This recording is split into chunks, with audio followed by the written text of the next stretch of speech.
আফ্রিকার দেশ মালাউই এবং জাম্বিয়ার নাগরিকদের পর্যটন বা ব্যবসায়িক ভিসার জন্য $15,000 জমা দিতে হবে, এই তথ্য দিয়েছে মার্কিন পররাষ্ট্র দপ্তর।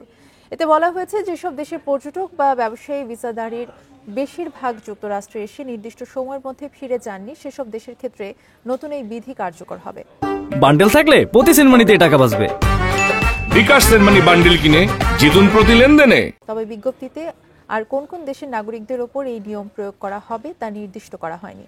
20 আগস্ট শুরু হয়ে এই পাইলট কর্মসূচি চলবে 1 বছর। ভিসার জন্য শর্ত হিসেবে $15,000 পর্যন্ত বন্ড কনসুলার অফিসে জমা দিতে হতে পারে।